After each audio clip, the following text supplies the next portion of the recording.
Okay, welcome to Project Reality. Cool feature number 1, squads. A custom squad. Put your name in there. I make ye films. Spelt wrong. I make ye film. Okay. Right, so there's my squad. And then I can lock it. I can unlock it. I can invite people.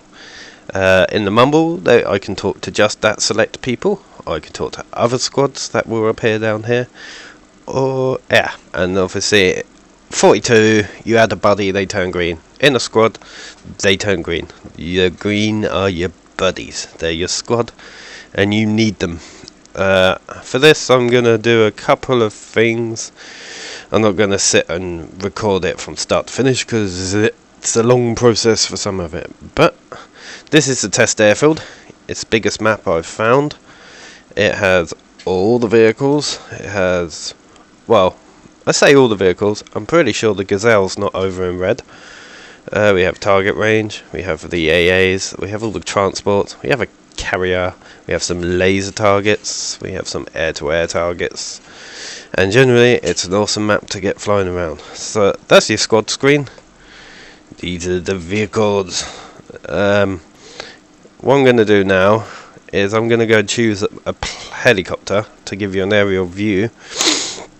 I'm going to stop recording and start in the plane. The reason this is because the helicopter takes 30 seconds to warm up, and then it takes another 30 seconds to warm up in the air before you can fly it properly.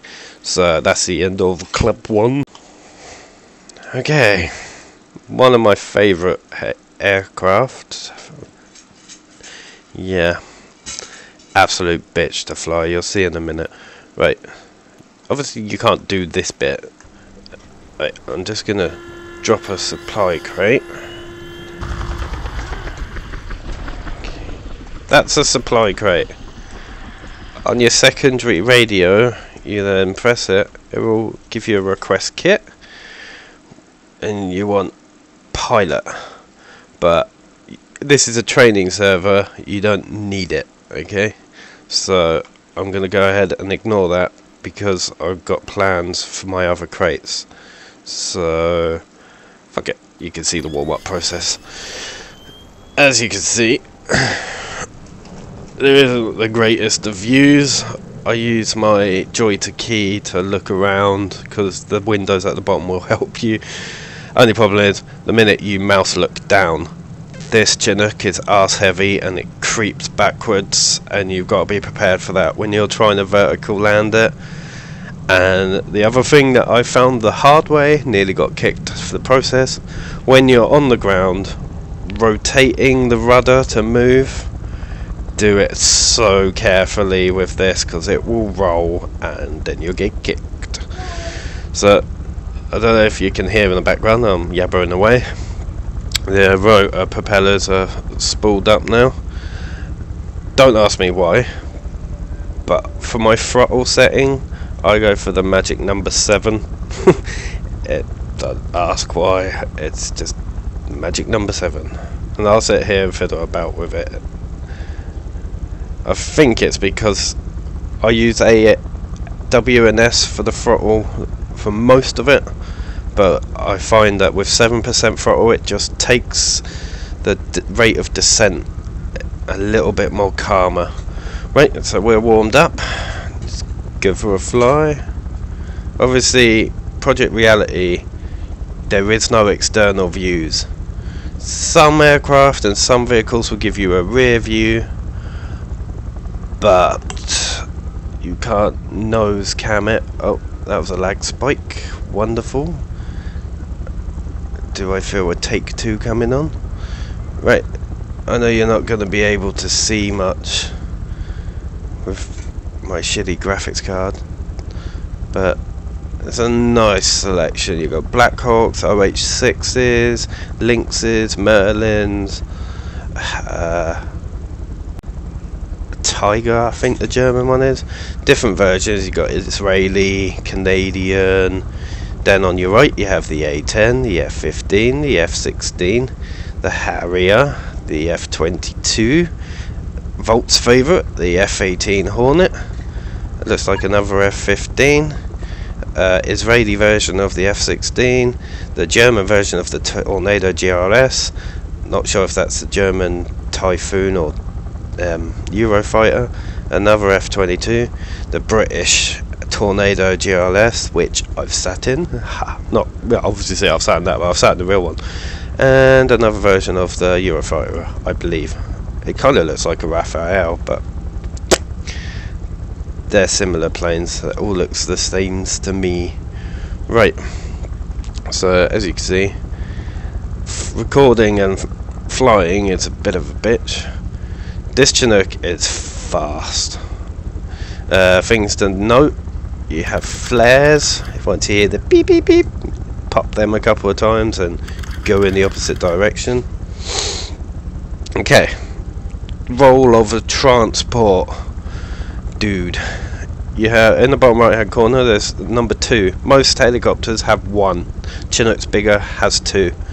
They're supply crates. Supply crates are needed constantly, and in order to build a spawn point, mortars, AA, surface to ground, you know, basic stuff, little operating bases, you need crates. Sometimes they need 4, 2, 1, and stuff needs to be built in their vicinity.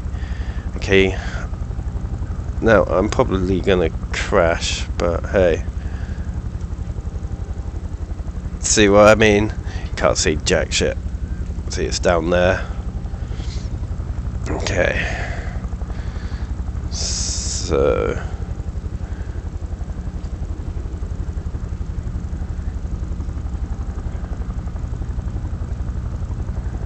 I'm gonna fail. I know this. I know what's gonna happen, but hey,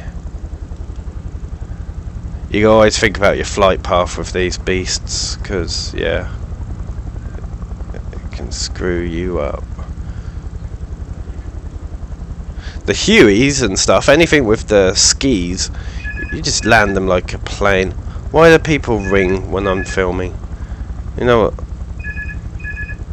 The annoying thing is, it's probably some douchebag. Anyway, landed. I'm rolling.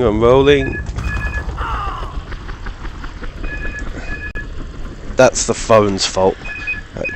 Take bloody phone.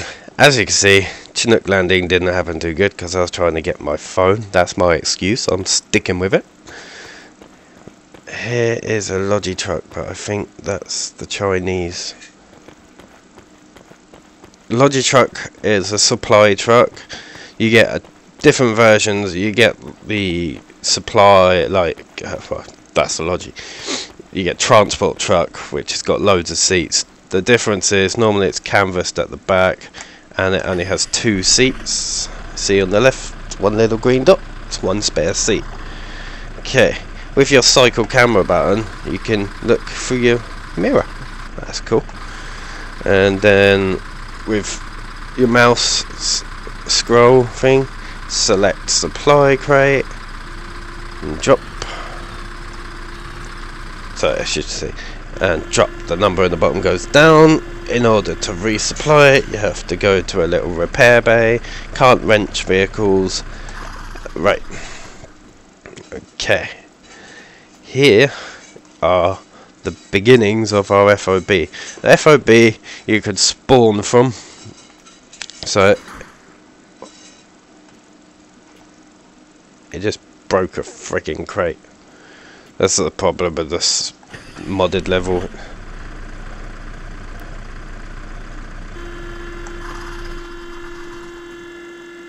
Okay, we've got 2 crates. Yeah, if you're airdropping these in, you want to come in. It's obviously, it depends how safe it is. You want to drop them nice and low and slow so they don't smash. Okay, I'm team leader. Now I think we need to be able to spawn, because if you look on the map, hang on, right, the white dots are where we can spawn. Where I am, there's nowhere to spawn. So, see if I can get this right first time. No, spastic. I need my radio. Bring up my radio. Deploy asset. Forward outpost. ME required at this location. RE required at this location. There we go. Right. I don't have a shovel. So I'll just grab a rifleman. There's a shovel. Okay. Keep digging until it starts building. Okay. You just keep your finger on fire.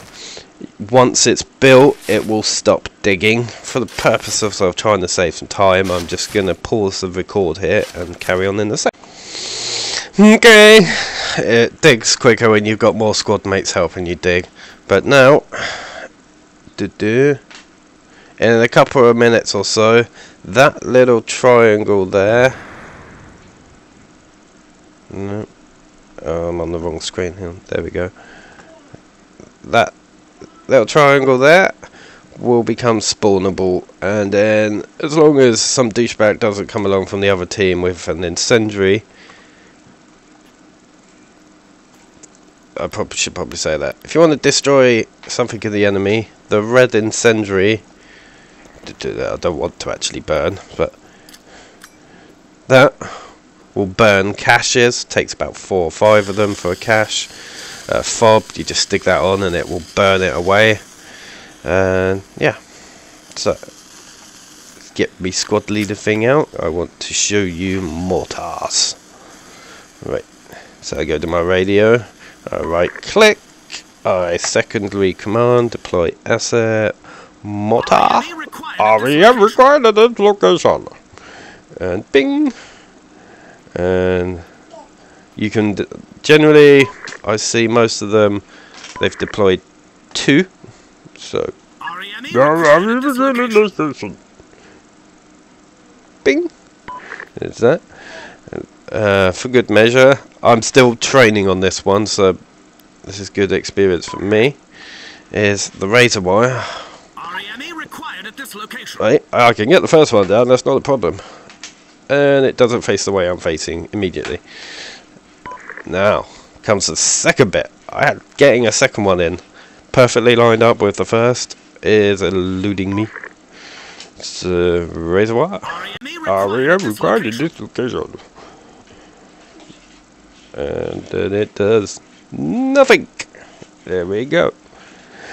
It says it's been deployed, but it lies. So I take a couple of steps over, put my radio on, razor wire. Oh, it's gonna get boring, there's. You'll see. Yeah, someone watching this is probably gonna tell them, go, "Oh, you're thick. You can't do it like that. You gotta be the."